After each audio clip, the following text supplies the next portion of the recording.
Lagu Lalebay Kuntilanak, sebuah lagu untuk jiwa yang hilang. Saya bukanlah orang yang mudah percaya pada hal-hal gaib. Tumbuh di kota yang sibuk, dikelilingi oleh riuhnya teknologi dan segala urusan praktis kehidupan sehari-hari.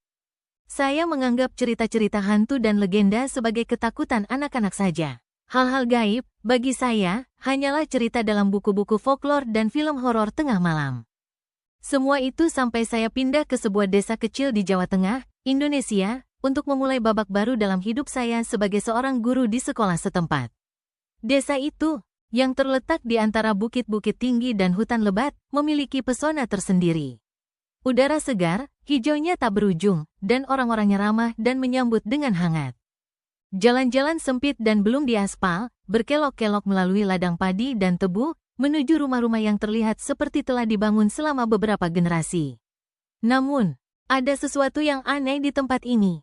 Meski warga desa sangat ramah, ada kesunyian aneh yang menyelimuti desa, terutama setelah malam tiba. Seolah-olah ada tirai tak kasat mata yang menutupi desa begitu matahari tenggelam di bawah cakrawala. Pada malam pertama saya di sana, setelah seharian unpacking dan menata rumah sederhana saya menyadari ketenangan yang tiba-tiba. Matahari tenggelam, memanjang bayangan di jalan-jalan tanah, dan desa seakan-akan terdiam bersama. Saya melihat warga menutup jendela dan pintu rumah mereka. Wajah mereka tampak cemas saat mereka bergegas kembali ke dalam rumah. Tidak ada percakapan, tidak ada tawa, hanya bisikan lembut daun bambu yang bergerak dihembus angin malam. Penasaran, saya mendekati salah satu guru tua di sekolah keesokan harinya. "Kenapa semua orang berperilaku aneh begitu malam tiba?" tanya saya, berharap mendapat penjelasan. Guru itu, seorang pria parubaya bernama Pak Darto, melihat ke sekeliling sebelum mendekat, suaranya merendah menjadi bisikan. "Itu kuntilanak," katanya pelan. Matanya tampak kosong dengan ekspresi yang sulit saya pahami. "Dia datang saat malam tiba. Kamu mungkin akan mendengar tangisnya, atau lalebaynya. Jika itu terjadi, jangan keluar. Jangan mencari dia." Saya tertawa canggung, menganggap komentar itu hanya sebagai tahayul belaka. Saya pernah mendengar bisik-bisik tentang hantu dan roh dalam berbagai budaya. Tapi saya tidak pernah terlalu memikirkannya. Itu hanya cerita, pikir saya. Namun malam itu, saat angin berbisik di antara pepohonan, sesuatu terjadi yang mengubah pandangan saya selamanya. Dimulai dengan sebuah dengungan lembut, begitu pelan saya hampir mengira itu hanya imajinasi saya.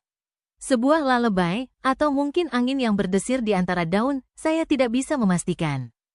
Itu indah dengan cara yang aneh dan melankolis, dan sejenak saya merasa terbuai oleh suara itu. Namun kemudian, seiring semakin gelapnya malam, dengungan itu berhenti. Sebagai gantinya, terdengar tangisan rendah, penuh duka, ratapan bayi yang tak bisa saya salahkan. Saya membeku, jantung saya mulai berdetak kencang saat tangisan itu menggema di seluruh desa.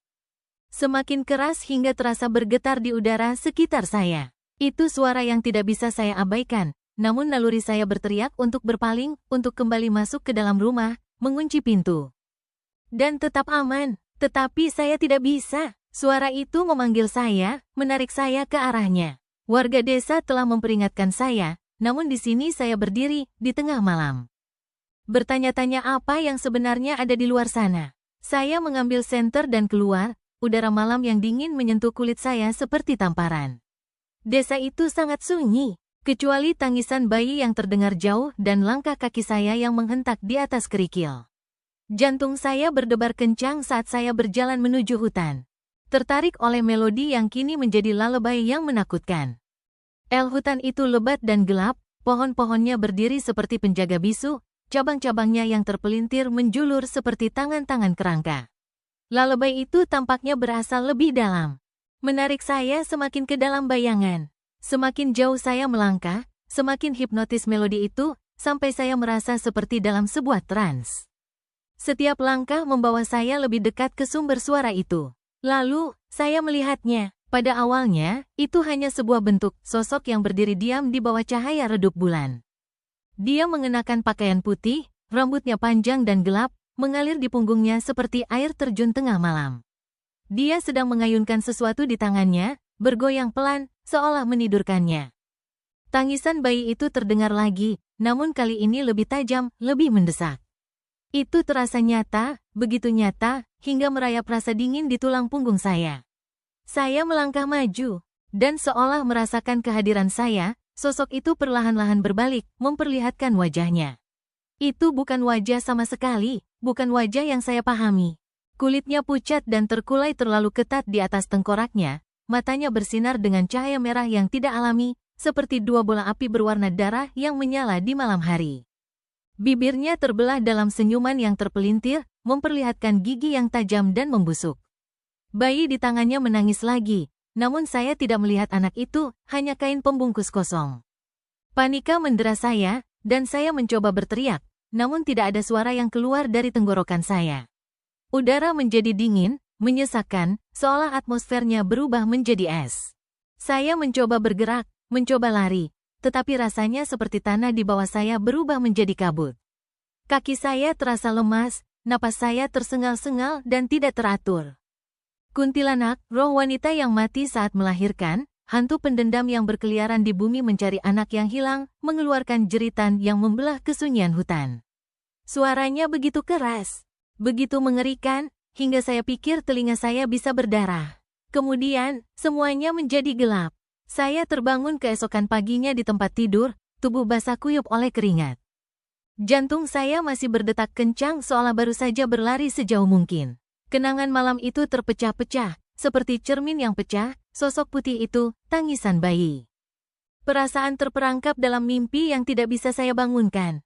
Namun saya meyakinkan diri sendiri bahwa itu hanya mimpi buruk, produk dari imajinasi saya yang terlalu aktif. Akibat stres berlebihan dan kurang tidur. Namun warga desa tampak berbeda keesokan harinya.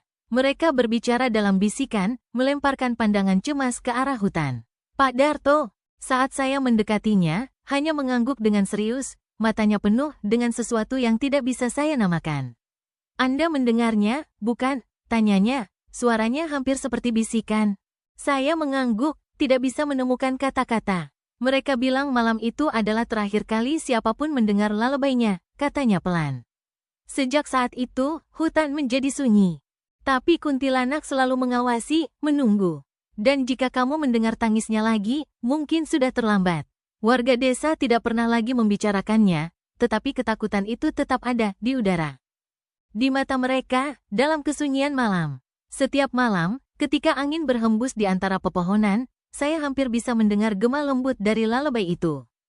Dan meskipun saya tidak pernah melihatnya lagi, saya tahu kuntilanak masih ada di luar sana, di suatu tempat dalam bayang-bayang hutan, menunggu jiwa berikutnya yang mendengar tangisnya.